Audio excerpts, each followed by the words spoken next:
Everything you have is mine. That's why I'm still your mother. My entitled mom. Raids my yard, pockets my keys, and $600. Black Sheep's son locks it all down. Hey Reddit, been thinking of posting my story for a while and here it is, ready for you, so enjoy.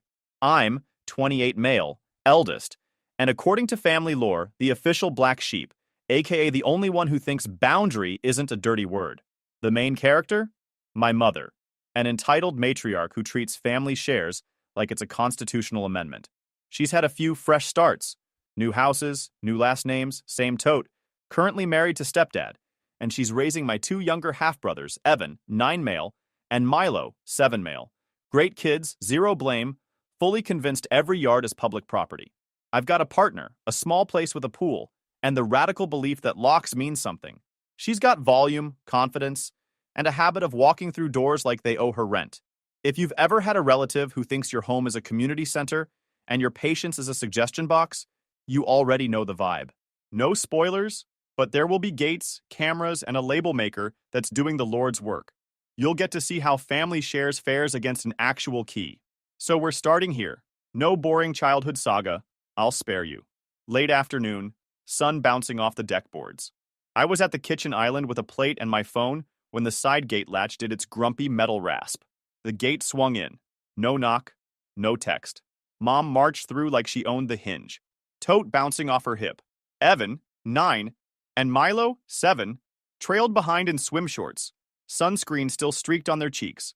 She cut straight across the grass toward the pool, shoes thumping the flagstone path, eyes already on the gray control box beside the reel. Evan veered for the hose. Milo went for the deck steps. She didn't look at me. She placed the tote on my patio table like it lived there, and raised her hand toward the lock on the cover box. Open the pool, she said. Not a question. I stepped out onto the deck, slid the screen door shut behind me, and set my palm on the control box.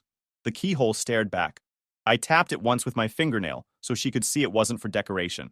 Family shares, she tossed over her shoulder, like that was some kind of key. She didn't lower her voice.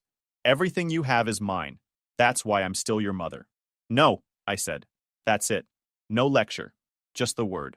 She did the face, the one for store managers and church committees. Evan peeled his shirt, grinning. Milo hopped from foot to foot. Sun hammered the deck. Yeah, it was hot. Still not a reason to treat my yard like a park. She reached for the lock. I shook my head. She tried anyway. The lock didn't even wiggle. She tried the side gate next, the one that swells in humidity and sticks. Rattle, bang, rattle. Then she angled for the slider like she'd just remembered indoor plumbing exists and I must be the concierge. I didn't move. She stopped close enough I could count the tiny flecks in her contact lenses. Behind her, Evan pointed at the planter, and Milo did the knee dance kids do. My grass needed water. That became the plan. I brought the sprinklers up in sequence. The boys ran through the arcs. The lock stayed shut. I saved a single wide clip. She spun toward me and waved at the water like I'd installed it to be personally rude. I slid to zone 2. The second line hissed awake and stitched a clear curtain across the path to the pool. Sun turned it into glitter. The spray ran off the edge of the deck and fell in a steady drip by the steps. My control box and I stayed very boring and very closed. Neighbors noticed. Cameras noticed. I let that do the talking. Mom parked herself by the control box again, palm flat on the lid, and stared at me like the lock belonged to her schedule. Evan darted through another stream and started making sound effects. Milo giggled and then grimaced and then giggled again. She snapped fingers without looking at them. The boys froze fast like she'd hit a pause button. I kept it simple. I pointed my thumb at the side gate and gave the universal see yourself out nudge. She didn't move. That's when the front doorbell pinged my phone with a motion chirp. Breeze or a mail truck, probably. I flipped to the cam anyway and saw the porch sitting empty, flag shadows sliding across the rail. While I was in the app, I tapped the backyard tile. The wide shot had her, the boys, the spray, and my very scenic face not doing anything except guarding a gray box. I hit save. New clip, time-stamped. She clocked the phone, glanced up toward Mrs. Reyes's yard like she could bend lenses with a look, and adjusted her voice for public ears. It got higher and lighter, even though nobody asked for that. I stacked one more head. The path turned into a clear sheet between them and the box. Evan limped toward the hose like he'd been through a desert, then started laughing again when it spritzed him. Milo took off like a wind-up toy short on batteries, tiny legs pumping, face doing this ping-pong thing between This is amazing and I will actually explode. They were fine. They were better than fine. Mom finally went for the gate. The latch did its stubborn routine. She banged the heel of her hand against the frame. Metal clacked. The wind chime tinked twice more. A cruiser rolled to the curb. No lights. An officer stepped out. He verified it was my property, asked if I wanted them gone, and issued a trespass warning. They went down the alley. The officer walked with me to the front. At the porch, I unlocked the door, grabbed a pen and a sticky, and he wrote the call number. He handed over a card. He said, "Call non-emergency if it happens again, and there's no threat. Video helps." I nodded. He glanced over my shoulder at the pool cover. "Good safety," he said. I said, "Yep." He left the card. I slid it into the clear sleeve at the front of a binder on the kitchen shelf that I'd labeled Notices and Proof with my label maker, a little crooked because I stuck it too fast. Water drained. The deck steamed clean. The gate seated with a click. I went to the control box, slotted the key, felt the cylinder turn clean, and relocked it. Good click. No drama. I pocketed the key and wiped a line of water off the lid with the side of my hand. I saved the clips to a labeled folder, filed to binder with timestamp. Before I closed up, I checked the side gate latch from my side and remembered. Wood swell, humidity, all that. I pressed the top down with my thumb and listened for the seat. Good. I pushed the gate out and let it fall back. It caught. I tugged twice. Solid. I slid the screen open, grabbed the tote ring imprint still on my patio table, just a faint wet oval where her bag sat for 60 seconds, and wiped it with a towel. The oval disappeared. The deck looked like a normal deck again. That was the whole first day of her living behind me. No knocking, no text. Straight through a gate and straight to the control box like the rule was optional. Water, witnesses, a patrol car, and a shiny new card in a binder. I didn't say much, didn't need to. The lock clicked, the gate shut, the clips saved. That was enough for day one. And Mom picked Sunday. Family meal, her text said. No emoji, just the words, like a command. She showed up 10 minutes early with stepdad and the boys, carrying a grocery bag and a little plant in a chipped pot. She put the plant on my counter like a trophy, and then started moving things around. Salt to the other side of the stove, mail stack rotated, my keys lifted off the hook and set out of the way by the fruit bowl. Partner was at the stove, timer going, sheet pan ready. Evan and Milo were already circling the table counting forks. Stepdad hovered by the back slider pretending to study the grill cover. The kitchen felt like a store display someone had jumped into. Mom said we were having her kind of dinner. She washed her hands like she owned the sink, opened the utensil drawer without asking, and rearranged the spatulas. She took a dish towel, wiped a spotless spot, then slid my keyring a little closer to herself with the towel edge, like it was part of the wipe. Didn't look at me while she did it. Practice move. We ate. Boys compared bites like it was a contest. She complimented the seasoning and then told partner a different way to do it next time. Stepdad ate fast and asked where I got the cutting board. She said we should sit on the deck after. She said the backyard looked friendlier with the sprinklers off. She said family shares twice in 2 different tones because she likes to hear that line bounce off walls. She helped, towel palmed my keys, and diverted them to her tote. Hook bare. We did the obvious search. Nothing. No panic, just a small pass through the downstairs. I checked the mudroom bench, the junk drawer with USB cables, the spot by the door where the package knife lives. No keys. Partner opened the tote I keep by the door with reusable bags. No keys. We stopped. If she had them, I'd get them back when she needed me to notice. She loves that timing. Milo's tablet sent a console photo. Same crescent scratch as mine. Saved. Deposit envelope gone. Clean rectangle where it sat. Photoed. She returned the keys. Fresh nick like a kiosk cut. Photoed. Filed to binder with timestamp. She pretended to adjust the plant she'd left yesterday. She straightened the little notices and proof binder spine with one finger like she was doing me a favor. Stepdad watched the doorbell cam eyeball and looked at his shoes. He held the grocery bag like it contained science, and he didn't want to spill it. I took the bag, peered in. Granola bars, juice boxes, a pack of napkins, receipt missing. She talked about swim lessons for the boys. She talked about school pickup. She dropped family shares again on the way to the door like a tip jar coin. When they left, I locked the door and set the key ring on the counter without hanging it back. Partner came in quiet. I showed him the nick with my finger next to it for scale, then snapped another close shot with the phone. He made a face that wasn't surprised. I went to the drawer again. Still empty. I pulled the drawer all the way out, checked behind it, checked under the sink, Checked the binder because I like patterns. No envelope. Phone buzzed. New photo from Evan's tablet. Scooter boxes in mom's hallway. Big brand logo on the side. From Grandma, the text said. I didn't recognize the background floor. I did recognize the brand. I opened my email, searched the brand, and there it was. An order confirmation from last week for a neighbor gift that had never been delivered. Turns out I hadn't completed the purchase. The preview line showed only the brand name and the model. I screenshotted just that subject line and preview, not the order details, and saved it. Not evidence of those scooters, but enough to remind me to look later. Partner set a notepad on the counter and slid it across with a pen. I wrote 3 lines without titles. Handheld console, crescent scratch, residue, Monday 9:12 a.m. Cash deposit envelope missing. Monday 1:40 p.m. Key ring returned, new nick. Monday 2:20 p.m. I tore a piece of painter's tape and stuck the notepad page to the inside of the cupboard door above the counter so it wouldn't wander. Then I took a photo of that too.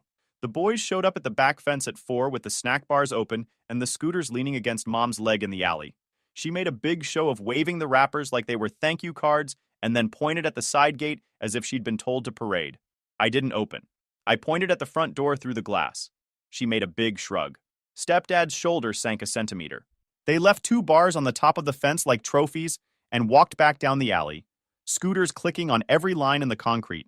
I hung my keys back on the hook and took a photo of them hanging there this time, the ring centered in the frame. I put the little plant on the porch. Then I set 2 granola bars next to it like decorations and closed the door.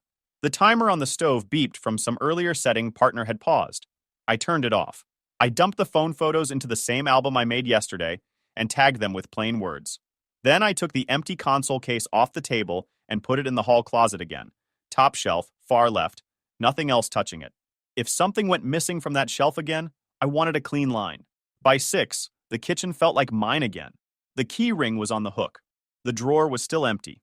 The notepad page above the counter had 3 lines that made a shape nobody could argue with. That was enough for Monday. Yisadar. I served a certified no trespass/revocation and kept the receipts. I forced everything to email only. Set an emergency code word. She tried another casual entry. I kept it on camera and let her run 1 towel load. After that, email only. The boys came back, faces damp. I handed them plastic cups of water and told them to sit on the bench by the entry, then went back to the washer. Mom dumped towels from the sack and added exactly 3 squirts of detergent like she was counting out medicine. I pressed start. The drum hummed, then the spin picked up and water threaded down the sight glass. She checked the time, announced they had somewhere in 10, and left the rest for me to finish. Like that was part of the favor. Door closed, latch clicked, and the hallway settled back into its normal noise. I walked to the office, opened the drawer she'd touched. Pens, USB sticks, a roll of stamps, warranty booklets. No confetti. Still, the rails felt moved. I slid the drawer fully out and checked the track screws. One was a quarter turn looser than yesterday. I tightened it. I took a photo of the office door gap before and after. Nothing dramatic, just bookkeeping for later. Next stop, police department lobby. The trespass authorization/letter of agency form sat in a plastic holder by the window. 2 pages. I filled them with block letters like the envelope. Owner's name, address, permission for officers to warn or arrest trespassers after hours or when I'm not present. Attached a copy of my ID, clerk made the copy on a loud machine. I wrote Mom's name in the known subjects box, plus family members by her direction, and underlined it once. The desk officer stamped the bottom and slid a carbon copy back under the glass. He gave me an incident number for the file and a nod toward the non-emergency line. If it's active, call, he said. If it's after, we have this. He tapped the form. I wrote the affidavit number on a sticky, stuck it on my phone case for the ride, then put it by the back door at home where I keep the flashlight. At the kitchen table, laptop open, I filed the theft report on the city portal. Drop-downs, check boxes, description boxes limited to 500 characters. I kept it simple. Cash deposit envelope, $600, missing from kitchen drawer, handheld console with identifying scratch and sticker residue, brown leather jacket, brand and size. I attached 3 photos. The empty drawer with the clean rectangle, the console scratch from the kid's text, and the closet hanger with a knockoff jacket sitting like a stranger. I hit submit. The page flashed a confirmation number and a copy sent to your email. I printed the confirmation and slid it into the binder's second sleeve. Quick pause, fellas. YouTube just dropped this new hype feature. If you're hooked on this story, smash that hype button. It tells YouTube this video deserves to blow up, and it keeps even crazier stories coming your way. Thanks so much for your support. All right, back to the drama. Mail came late Tuesday. The green card showed up Wednesday morning. Her signature ran downhill across the line like it was leaving. Date stamp clear. I took a photo of the front and back and slid the card behind the original notice in the first sleeve, then added a sticky that said, "Received with the date." Binder was starting to look like a school project. Good. Project's finish. Mom pinged my phone 6 times from 3 numbers during lunch. 2 calls, 3 texts, 1, "Call me now." I let them stack. Auto reply bounced back, "Email only." She doesn't like being told where to put her words. 10 minutes later, a call from another number with a city prefix I didn't recognize. I answered on speaker in the kitchen where the doorbell cam can see hands. Thin voice. "There's a hospital situation." "What's the code word?" I said. Silence. Then the line died. I screenshotted the missed call log and the auto reply copy and added them to the album. Blocked that number and the last 2. If anyone was actually hurt, Stepdad would email from his account. He didn't. I swapped the front and back cameras to video-only mode just to be sure. Settings menu flashed audio off. Saved. Outside, the side gate squeaked on its hinge in the breeze and closed itself.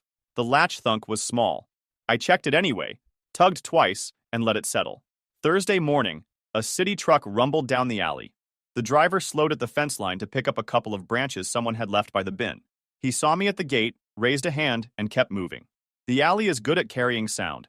It carried Mom's voice when she saw the camera blinking red on my eaves. She used the front door just before dinner. Towed again. No boys this time. She had a thin smile and a thicker stack of printed school forms I hadn't asked to see. I opened the door with the chain again. She pushed the forms against it like they were a wedge. I didn't remove the chain. She held them there long enough for the doorbell to log faces and paper, then pulled them back and said she'd email. Great. The chain stayed where it was.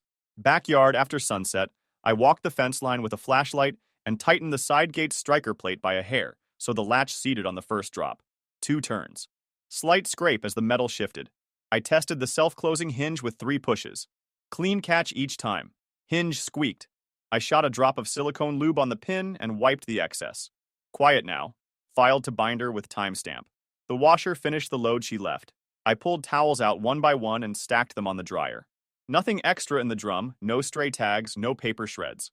I folded them flat, set them in a bag by the door, and wrote a note in block letters. Towels. Email for pickup time. Phone buzzed at 10:21 p.m. A long text from her. 3 screens of it. No punctuation that made sense, and 14 mentions of family, as if repetition had legal force. Auto reply bounced again. Then a follow-up from Stepdad's email 5 minutes later. "Can we pick up towels tomorrow at 5? I replied, "Yes." Front door. "I'll set them on the porch at 4:55. Friday, 4:55, towels on the porch. Doorbell recorded the pickup at 5:03. No extra feet, no tote. After the pickup, I opened the cam clip, scrubbed the timeline, saved it, and labeled it Towels Returned. I put the binder back on the shelf and slid the officer's card into the front sleeve pocket so it didn't wander. The sticky with the affidavit number on the back door frame stayed where it was. Easy to grab if I needed to quote it. By the end of the week, the list on the cupboard door had 4 lines and neat times. The binder had weight. The office drawer didn't stick anymore. The washer was empty. The house was quiet. The cameras faced the right directions. The gate shut itself, and the green card sat under my notice like a stamp that said received without anyone having to agree. 2:13 a.m., someone tested the front latch. Clip saved, no entry. Audio off stayed grayed out like I said it. Good. I screened the side cam next. Fence line. Nothing but the alley and a trash bin lid that the breeze kept tapping. I logged the time on a sticky and stuck it to the fridge next to the call number from last week. Sleep didn't come back. Coffee at 6:30. Rekeyed locks, reinforced strike plates, sealed the mower gate, added a camera. The old rear mower gate had to go. I pulled the lag screws from the hinge side, backed the hinges off, and hauled the panel to the driveway. The opening looked like a mouth missing a tooth. I set a new 2x4 across the posts, pre-drilled through the pickets, and ran exterior screws to close the span. Quick coat of sealant so it didn't look fresh. From the alley side, it read like it had always been a fence, not a door. I tugged once. Firm. I mounted one more camera under the eave that saw the alley slice between my place and Mom's new rental. Ladder up, bracket on 2 anchors, camera in, phone pairing in. Under a minute. Video feed looked down the line and got the side gate latch in frame. I turned the little lens a hair until the latch sat dead center. By noon, I had a small stack of empty boxes, a bag of mixed screws, and a clean checklist on the counter. I took photos of the new cylinders in place, the back strike plate with the long screws, the sealed former gate, and the camera view of the latch. I slid the printed photos into the binder sleeves with the same calm I used yesterday. The porch chime pinged at 1:09 p.m. Motion, not a ring. I checked the live view. Mom stood at the threshold square to the camera, toed on shoulder, key in hand. She slid the key in, gave the knob a neighborly jiggle. Key turned nothing. The smart lock keypad pulsed a polite access denied in white squares. She looked straight into the lens and smiled like the joke was on the house, not her hand. Then she stepped back and tipped the key toward the camera, tiny flash of brass, like she wanted the lens to admire it. Then the tote swung and she left frame. Save still frame, print, sleeve. At the cul-de-sac, she floated a public, "I loaned him $600 story while the boys displayed new scooters." I logged the claim and the model match. I didn't clap. I took a photo of the scooters next to the dessert table and a photo of the boys' wrists with the store wrist tags still tucked under the grips, half torn. Then I took a wide of the circle that got her face and Mr. Khan, just to place them in the frame if I needed witnesses to the loan line she'd dropped. Not to post, just to file. When the sun got low, the scooters went home. The foil pans went back into trunks. Mrs. Reyes packed her cooler and rolled it to her driveway. Mr. Khan folded one tent until it clicked into its bag. Mom stood by her car and sent 3 long texts in a row to someone, then glanced up at me in that slow count way she does when she wants me to come over. I didn't. Back at my place, the binder came out. I printed the access denied still from earlier, the porch shot of the key at her fingers, and one wide circle photo with her and the scooters and Mr. Khan's left shoulder in frame. I taped a post-it under the potluck photo and wrote, "Claimed loan" with the time. I also grabbed a screenshot of her message in the neighborhood chat that buzzed later. "Just covered my son for a surprise bill. All good.